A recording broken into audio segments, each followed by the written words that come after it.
तो आपको वीएससीपीआर थ्योरी के बारे में, तो केमिकल बॉन्डिंग तो हमने काफी कुछ कर लिया है अभी, हम और कुछ क्लासेस के बाद केमिकल बॉन्डिंग खत्म हो जाएगा, जिसके अंदर मेरा वीएससीपीआर थ्योरी आपको बचा हुआ है, जिसकी ये तो सबसे इंपॉर्टेंट टॉपिक है केमिकल बॉन्डिंग चैप्टर का। दिस इज द मोस्ट, इसके साथ और भी इंपॉर्टेंट टॉपिक में हाइब्रिडाइजेशन आ जाता है और एमओटी भी एक कंसेप्ट है, ठीक है। तो मेरा इसके बाद हाइब्रिडाइजेशन बचा हुआ है जो मुझे आपको पढ़ाना है, और साथ में एमओटी मोलिकुलर ऑर्बिटल थ्योरी जो है वो मुझे आपको पढ़ाना है। तो सबसे पहले चलते हैं वीएससीपीआर थ्योरी। पिछले क्लास थोड़ा सा आपको मैंने इसके बारे में बता दिया था, आज पूरे एक्सप्लेन करती हूँ। वीएससीपीआर थ्योरी का पूरा नाम अगर मैं लूं तो क्या होता है ये? Valence shell electron pair repulsion theory. This is valence shell electron pair repulsion theory. That means यहाँ पे कहीं ना कहीं इलेक्ट्रॉन पेयर का रिपल्शन के बारे में हमें पढ़ना है। क्लियर है? अच्छा, तो सबसे पहले जो इलेक्ट्रॉन पेयर होते हैं, जैसे कि फॉर एग्जांपल आपको पिछली क्लास में मैंने बताया था कि जैसे एक मॉलिक्यूल है वाटर मॉलिक्यूल, इसका लुईस रॉड स्ट्रक्चर है। ओके, अच्छा, तो बेसिकली वीएससीपीआर थ्योरी जब हम कैलकुलेशन में लेते हैं, जब इसको कैलकुलेट करते हैं, इसमें कितने इलेक्ट्रॉन पेयर्स आ रहे हैं एंड इसकी जो प्रॉपर कैलकुलेशंस है, उसमें हम जो भी रिगार्डिंग हम कैलकुलेशंस करते हैं, एवरीथिंग अराउंड सेंट्रल एटम करा जाता है। ध्यान रहे, सेंट्रल एटम के चारों तरफ इलेक्ट्रॉन पेयर जितने हैं उनके जो अरेंजमेंट है उसको लेके पढ़ा जाता है वीएससीपीआर थ्योरी में, कि कौन सा शेप बन रहा है, किस तरीके का स्ट्रक्चर बन रहा है। क्लियर है? तो यहाँ पे जो मैं सेंट्रल एटम को लेती हूँ, that means it is important only for triatomic and higher molecules. अगर मैं डाई एटॉमिक कोई मॉलिक्यूल लेती हूँ, जैसे मैं सीओ मॉलिक्यूल लेती हूँ, ये तो डाई एटॉमिक है, यहाँ पे सेंट्रल एटम नाम का कुछ है नहीं। तो डाई एटॉमिक कोई भी चीज आप डाई एटॉमिक ले लो, आप O2 ले लो ना, आप N2 ले लो, डाई एटॉमिक आप कुछ भी ले सकते हो।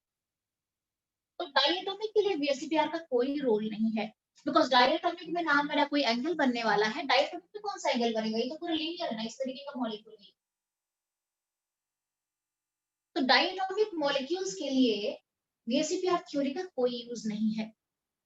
Try atomic, tetratomic, pentatomic and higher molecules के लिए वीएससीपीआर थ्योरी को यूज करा जाता है। उसके एंगल कैसा है, कितने लोन पेयर हैं, स्ट्रक्चर कौन सा बन रहा है, ये बताता है वीएससीपीआर थ्योरी। तो मैं एक छोटा सा एग्जांपल यहाँ पे आपको वाटर मॉलिक्यूल का दे रही हूँ। वाटर मॉलिक्यूल के लिए अगर मैं पूछूं सेंट्रल एटम के चारों तरफ कितने इलेक्ट्रॉन पेयर्स हैं, तो आप कैसे बताओगे? मैम 4 चार है। इलेक्ट्रॉन पेयर, 1 2 पेयर में जाता है, इलेक्ट्रॉन हमेशा existent pair, 1 2 3 and 4, so there are 4 electron pairs। उसमें से इलेक्ट्रॉन पेयर को मैंने आपको बताया है, इलेक्ट्रॉन पेयर जो होते हैं डिवाइड करे गए हैं दो पार्ट में। एक तो लोन पेयर जिसे हम कहते हैं एलपी कहते हैं, दूसरा है बॉन्ड पेयर। आप एक काम करना, ये नोट में सब कुछ आपको मिल जाएगा जो मैंने आपको दिया है ना, सब कुछ है उसमें। yes. बॉन्ड पेयर, तो आप एक काम करना, इसकी डेफिनेशन वगैरह, what do mean bye lone pair, what do mean bye lone pair. Total जो इलेक्ट्रॉन पेयर है divide two parts, lone pair and bond pair. Lone pair क्या होता है? लोन पेयर वो इलेक्ट्रॉन्स होते हैं जो बॉन्ड फॉर्मेशन में पार्टिसिपेट नहीं करते हैं। यहाँ पे लोन पेयर कौन है? This two are the lone pairs, ये बॉन्ड फॉर्मेशन में पार्टिसिपेट नहीं करते हैं। ठीक है, अच्छा, बॉन्ड पेयर क्या है? बॉन्ड पेयर है जो बॉन्ड फॉर्मेशन में पार्टिसिपेट करते हैं, उसे कहते हैं bond pair electrons. That means यहाँ पे कितने बॉन्ड पेयर दिख रहे हैं? मुझे 2 बॉन्ड पेयर दिख रहे हैं जो बॉन्ड फॉर्मेशन में पार्टिसिपेट कर रहे हैं। लोन पेयर इलेक्ट्रॉन्स को और किस नाम से जाना जाता है? लोन पेयर को हम और भी कहते हैं नॉन बॉन्डिंग इलेक्ट्रॉन्स कहते हैं, known as non bonding electrons कहते हैं उसको। बॉन्ड पेयर को क्या कहते हैं? Bonding electrons.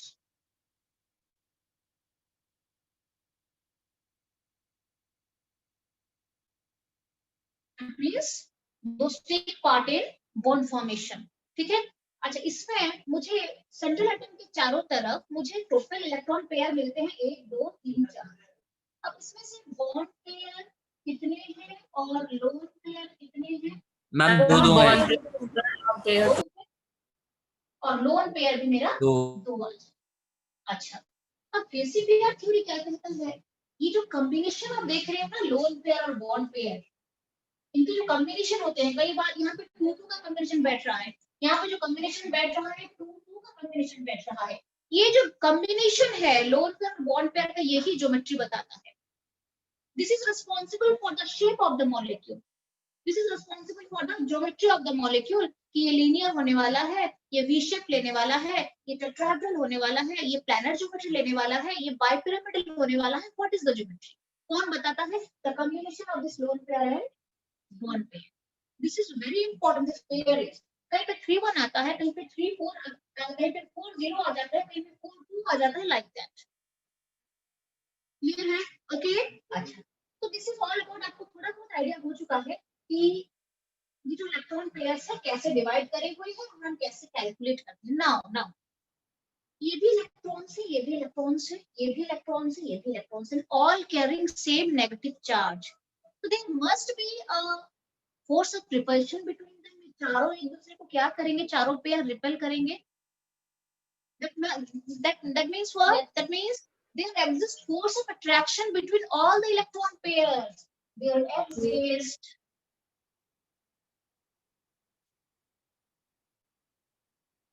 force of repulsion between all the electron pairs. Electron pairs का मतलब lone pair and bond pair. Lone pair भी हो सकते हैं, bond pair, सारे including as well as bond pair. So there exists force of repulsion between all the electron pairs around the central atom.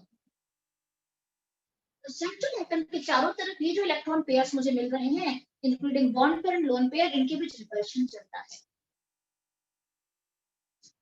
ठीक है, मतलब ये लोन पेयर को भी रिपेल करेगा, लोन पेयर बॉन्ड पेयर को भी रिपेल करेगा, और बॉन्ड पेयर को भी रिपेल करेगा. तो इनका ऑर्डर ऑफ रिपल्शन क्या है? Order of repulsion.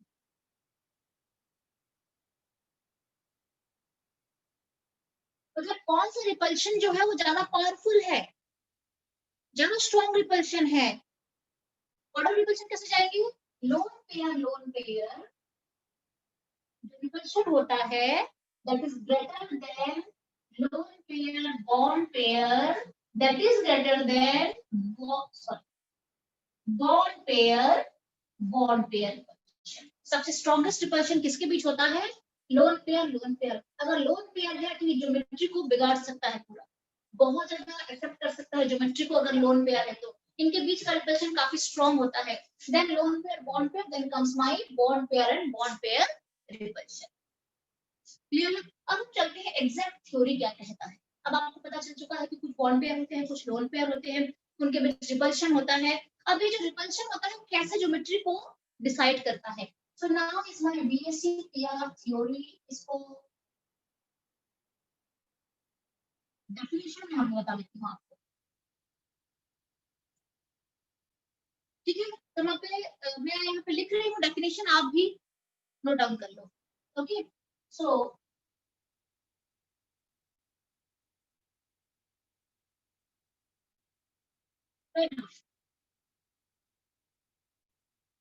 all the electron pairs, lone pair as well as bond pair around the central atom. Because ना यहाँ पे इसका डेफिनेशन प्रॉपर आपको पूछा जाएगा, what do mean by BSCPR theory. So write it down and आपको एक दो एग्जांपल के साथ भी इसे दिखाना पड़ेगा. Okay, so all the electron pairs, lone pair as well as bond pair around the central atom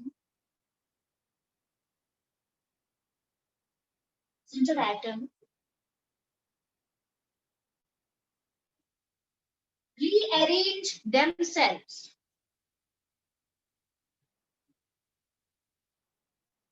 in such a manner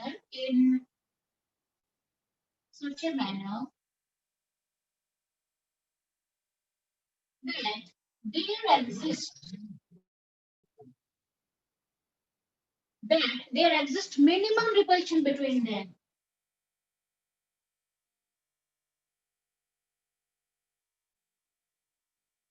minimum repulsion between them, thereby the molecule, thereby the molecule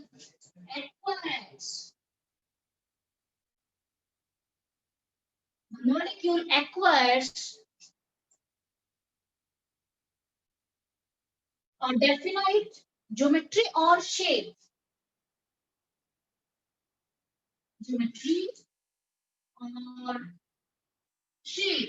with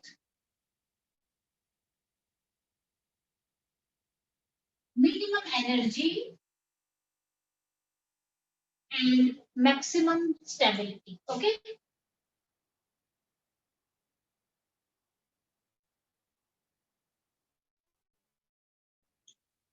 This is the ma'am actual definition of VCPR theory. Okay. Ma'am हाँ लिख दो, पहले लिखो फिर मैं explain करती हूँ. Yes. Ma'am Yes. Last line में लास्ट वर्ड ज्योमेट्री के बाद क्या लिखा हुआ है? This one. इसके बाद मैम और shape SHAPE.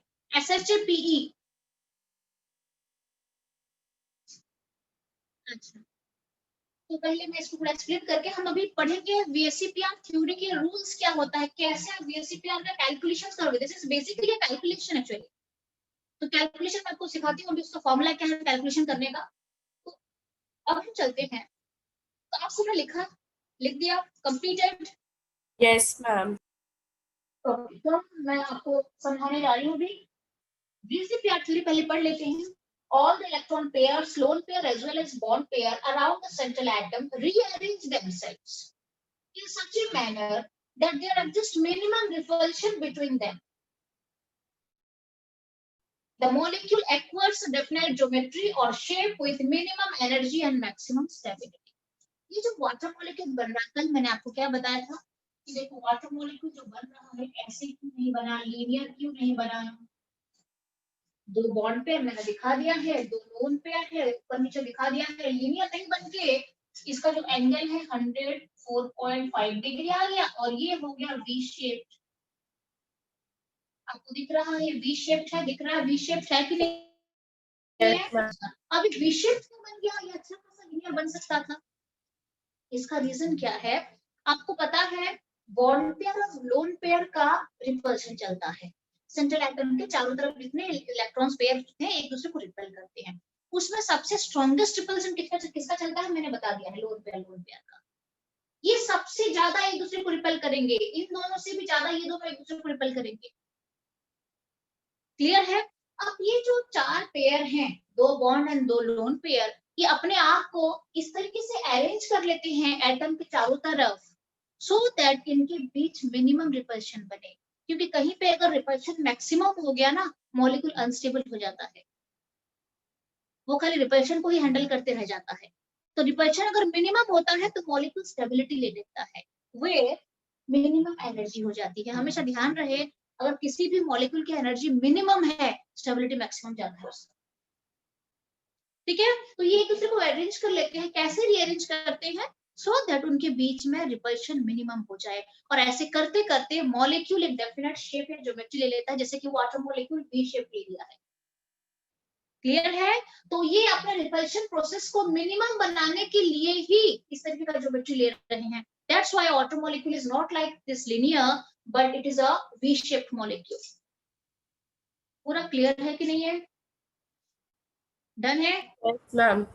Okay okay okay. अब हम चलेंगे दूसरे मॉलिक्यूल्स में चलेंगे. अमोनिया का पिरामिडल शेप क्यों होता है, CH4 का टेट्राहेड्रल क्यों होता है, CO2 का लीनियर कैसे बन गया. फिर हम चलेंगे सीसॉ शेप है, टी शेप्ड है, आपका स्क्वायर पिरामिडल शेप है, काफी सारे शेप है, बैंड शेप है, काफी सारे शेप है. उस सबके बारे में डिटेल में आइडिया करेंगे. उससे पहले थोड़ा हम रूल्स जान लेते हैं VSCPR थ्योरी का रूल क्या कहता है. क्लियर है. तो आप सबने VSCPR थ्योरी लिख दिया है. Yes ma'am.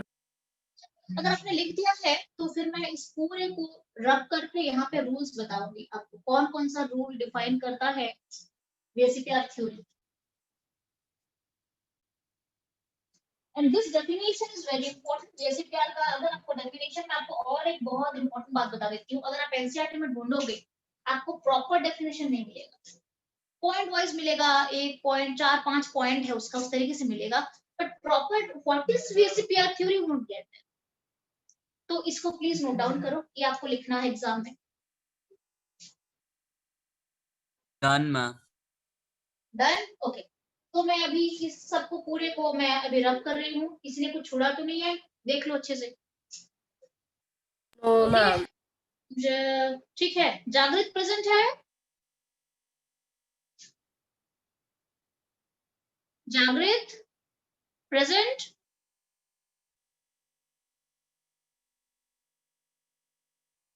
जस्ट जस्ट मैं एक बार चेक कर लूं कि कौन कौन बच्चे आए हुए हैं। एंड आयुष है, अर्पित, यस, आस्था है, चिराग, हिमसबरी है, जागृत तो आया है, यस, ओके। तो चिराग प्रेजेंट है? चिराग, यस मैम। चिराग, आज विजिबिलिटी प्रॉपर है, तुमको दिख रहा है कि नहीं, अच्छे समझ में आ रहा है ना? यस मैम, सही है। Okay okay okay, network issue नहीं है, दैट मींस तो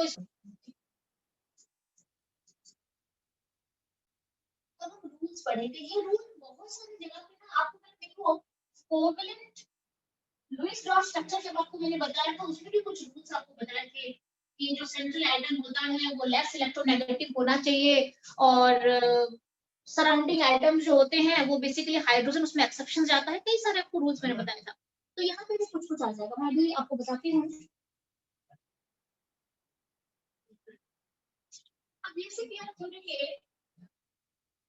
रूल्स क्या क्या होते हैं मैं आपको बता देती हूँ। सबसे पहला जो रूल्स कह सकते हो, आप इसे कैरेक्टरिस्टिक्स भी कह सकते हो, आप इसे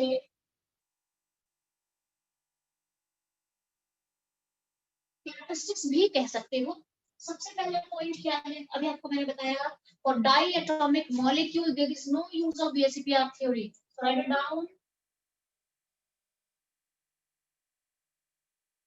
for diatomic molecule like O2 हो गया, N2 हो गया, CO हो गया, HCl हो गया, आपको जितने डाई एटॉमिक मॉलिक्यूल हैं, for diatomic molecule there is no use of BCPR।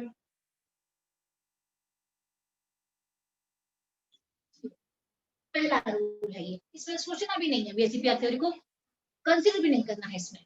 Second point,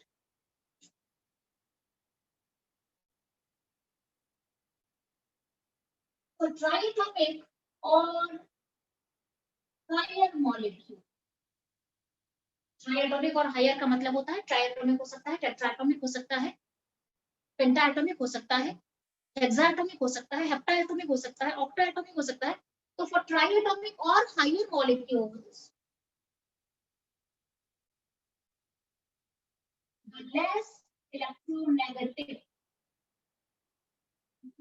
the less electronegative atom is considered to be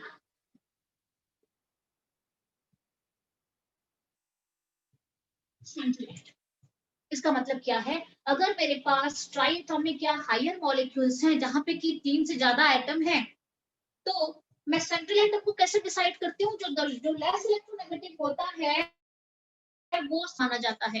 आपको चेक करना पड़ेगा, जो आपको मॉलिक्यूल मिला है उसमें सबसे लेस इलेक्ट्रोनेगेटिव कौन है, उसको सेंटर में रखना है आपको। क्लियर है? बट इसके लिए एक्सेप्शंस क्या जाता है, यहाँ पे एक्सेप्शंस माना जाता है हाइड्रोजन। कैसे हाइड्रोजन एक्सेप्शन माना जाता है, हाइड्रोजन सबसे कम इलेक्ट्रोनेगेटिव है। आप जितने सारे कंपाउंड नॉर्मली आप पढ़ते हो, H2 हो गया, NH3 हो गया, CO2 हो गया, आप हाइड्रोजन पर जितने कंपाउंड H2S पढ़ते हो आप, ठीक है, PH3 पढ़ते हो, जितने भी हाइड्रोजन को लेके जितने सारे कंपाउंड है उन सब में हाइड्रोजन का लेस इलेक्ट्रोनेगेटिव होता है, और लेस इलेक्ट्रोनेगेटिव होते हुए भी इसे सेंट्रल माना नहीं जाता है। This is the limitation of hydrogen. Hydrogen को कभी भी सेंट्रल एटम माना नहीं जाता है। हाइड्रोजन एक्सेप्शन है, hydrogen is never considered as a central atom। at the central end. Due to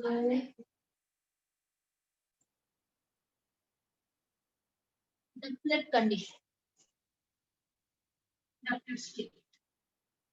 hydrogen के बाहर डबलेट का मतलब 2 इलेक्ट्रॉन्स, तो 2 इलेक्ट्रॉन हाइड्रोजन के बाहर रहना चाहिए, सेंट्रल में नहीं रख सकते क्योंकि सेंट्रल में जो रहेगा उसको मिनिमम 8 लेना है, उसको 8 ही लेना है, ऑक्टेट कंप्लीट करना है सेंट्रल को। तो ये तो 2 इलेक्ट्रॉन वाला है, इसके बाहर 2 से ये सेटिस्फाई हो जाता है 2 इलेक्ट्रॉन से, तो हाइड्रोजन को सेंट्रल एटम कभी भी कंसीडर नहीं करते हैं। थर्ड पॉइंट पे चलते हैं। Third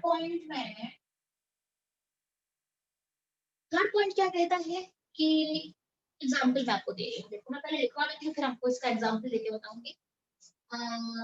so write down during the calculation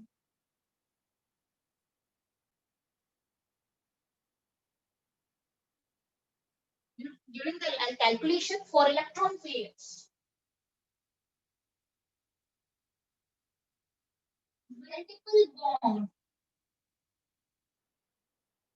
multiple bonds are considered or counted as single electron pair. Ma'am अगर मैं कैलकुलेशन करती हूँ इलेक्ट्रॉन पेयर का कैलकुलेशन आपको प्रॉपर बताऊंगी मैं कि कौन सा फॉर्मूला से कैलकुलेट करते हैं। जब कैलकुलेट करते हैं तो मल्टीपल बॉन्ड को, मल्टीपल का मतलब क्या होता है, double and triple bond. Multiple bond का मतलब क्या होता है, डबल एंड ट्रिपल बॉन्ड। यहाँ पे आप देख सकते हो मल्टीपल का मतलब होता है आइदर डबल बॉन्ड हो जाएगा और ट्रिपल बॉन्ड हो जाएगा, इसको हम मल्टीपल बॉन्ड कहते हैं। विजिबिलिटी है यहाँ पे, डबल और ट्रिपल बॉन्ड को मल्टीपल बॉन्ड्स कहते हैं, ठीक है। मैम तो मल्टीपल बॉन्ड को यस मैम एक्सेप्शन में मैम सेंट्रल एटम के बाद क्या लिखा है? ये वाला due to Yes, ma'am. Doublet state, okay ma'am. Hydrogen का डबलेट होता है, हाँ, ठीक है। एंड थर्ड पॉइंट इज जब भी मैं कैलकुलेशन करती हूँ बीएससी थ्योरी का या इलेक्ट्रॉन पेयर का कैलकुलेशन करती हूँ तो हर एक मल्टीपल बॉन्ड को सिंगल बॉन्ड पेयर मानते हैं। डबल या ट्रिपल बॉन्ड भले भी होता है वहां पे हम उसे कंसीडर करा जाता है वो एक सिंगल इलेक्ट्रॉन पर। फॉर एग्जांपल मैं आपको बताती हूँ, ये मॉलिक्यूल CO2 मॉलिक्यूल है, यहाँ पे भी है मल्टीपल बॉन्ड है, ये भी डबल बॉन्ड है, मल्टीपल बॉन्ड है। डबल बॉन्ड का मल्टीपल बॉन्ड का मतलब डबल या ट्रिपल हो सकता है, क्लियर है। तो इसको हम कितने इलेक्ट्रॉन पेयर मानेंगे बीएससी पेयर के कैलकुलेशन में, ये कितने इलेक्ट्रॉन पेयर काउंट करा जाएगा और एक इलेक्ट्रॉन पेयर मानते हैं। कैलकुलेशन के टाइम बीएससी पेयर थ्योरी ये कहता है कि हर एक डबल या ट्रिपल बॉन्ड को एक पेयर माना जाता है। तो यहाँ पे टोटल कितने पेयर हैं, 4। 2 पेयर। मैंने क्या कहा आपको, मल्टीपल बॉन्ड को एक पेयर माना जाता है, 1 पेयर। मल्टीपल बॉन्ड को बीएससी थ्योरी में 1 पेयर माना जाता है, क्लियर है। तो बीएससी थ्योरी में मल्टीपल बॉन्ड और ट्रिपल बॉन्ड हो सकता है। मान लो मैं ऐसे कैलकुलेशन करूंगी, ये भी तो आपको पता है ना कि ये भी एक स्ट्रक्चर होता है, जैसे कि आपको मैं ऑक्सीजन, मैम फिर से बताना ये डबल बॉन्ड वाला। मैं आपको बता रही हूँ अभी। एक मैंने ले लिया है CO2 का कैलकुलेशन कर लिया है, ये CO2 मॉलिक्यूल है और ये ओजोन मॉलिक्यूल है, O3 मॉलिक्यूल, ये CO2 मॉलिक्यूल है। जब मैं CO2 जब मैं इन दोनों का लुईस स्ट्रक्चर बनाऊंगी तो यहाँ पे डबल बॉन्ड है, यहाँ पे डबल बॉन्ड है। अच्छा, ओजोन में यहाँ पे डबल बॉन्ड है, यहाँ पे कोऑर्डिनेट सिंगल बॉन्ड है। आपको बीएससी पेयर कैलकुलेशन में इन दोनों मल्टीपल बॉन्ड, डबल बॉन्ड को एक पेयर मानना है, इस डबल बॉन्ड को एक पेयर मानना है। यहाँ पे डबल बॉन्ड को एक पेयर मानना है और सिंगल बॉन्ड को एक पेयर मानना है। हर डबल या ट्रिपल बॉन्ड मेरा एक इलेक्ट्रॉन पेयर के बराबर होते हैं बीएससी पेयर थ्योरी के अंदर।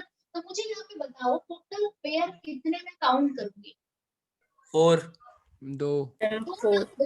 मैम दोनों के मिला के O3 के और मैम किसके? आप CO इसको के। भूल जाओ, अच्छा ये दूसरा मॉलिक्यूल है, दूसरा मॉलिक्यूल है। लिख रहे हैं अकॉर्डिंग टू VSEPR कितने इलेक्ट्रॉन पेयर? 2। मैम 2। ये एक हो गया, ठीक है। आपको पता है multiple bond is counted as 1 pair, ये एक टोटल हो गया 2 पेयर। यहाँ पे कितने पेयर टोटल दिख रहे हैं? 2। 2 बॉन्ड पेयर दिख रहे हैं। इसको भी एक पेयर माना जाएगा, इसको एक पेयर माना जाएगा और एक lone pair. 1 2 and 3 lone pair, तो लोन पेयर होता ही होता है। मैम हम दो बॉन्ड में मैम एक पेयर बोल रहे हो और मैम एक पेयर के लिए भी मैम एक ही है। हाँ मैं समझ नहीं पाई, क्या बोल रहे हो? मैम 2 पेयर के लिए भी मैम हम एक पेयर बोल रहे हैं और एक के लिए भी मैम एक। हाँ। यहाँ पे हर एक डबल और ट्रिपल बॉन्ड, जस्ट मैं आपको और एक एग्जांपल दे रही हूँ। आपको और ये आपको पता है CO2 मॉलिक्यूल ऐसे भी एग्जिस्ट करता है, पता है आपको? CO2 मॉलिक्यूल का यस मैम। ये भी आता है, ये तो CO2 का एक्चुअल स्ट्रक्चर है, ट्रू मॉलिक्यूल है, ये इसका रेजोनेटिव स्ट्रक्चर में आता है। अब यहाँ पे टोटल बॉन्ड पेयर कितने हैं? मैम 2। तो हर एक मल्टीपल बॉन्ड, चाहे डबल हो, चाहे ट्रिपल हो, चाहे सिंगल हो, कुछ भी पेयर हो, उसे हम VSEPR थ्योरी में एक बॉन्ड पेयर काउंट करते हैं। तो ये हो गया 2 electron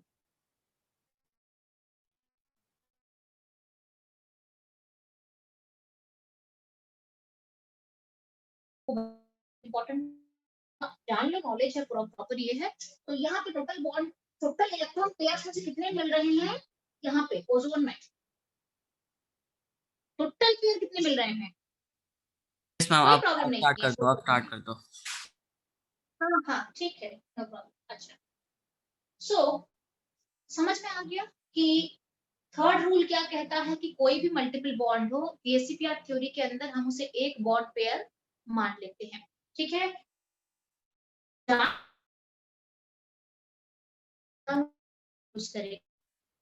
done.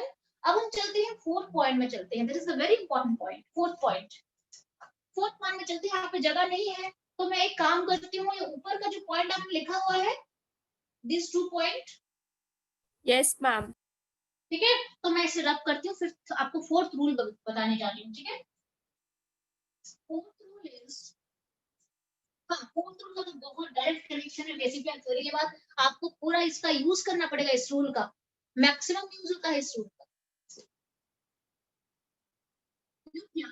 The fourth point is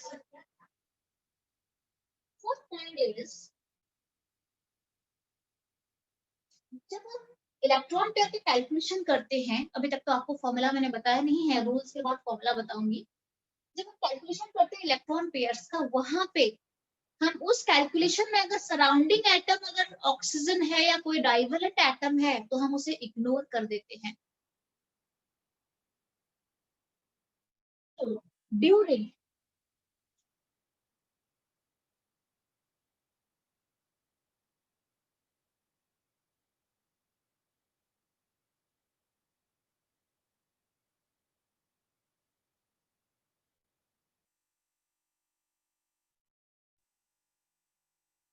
calculation of electron pairs,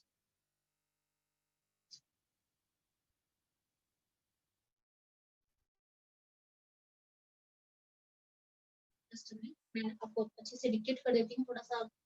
during the calculation of electron pairs,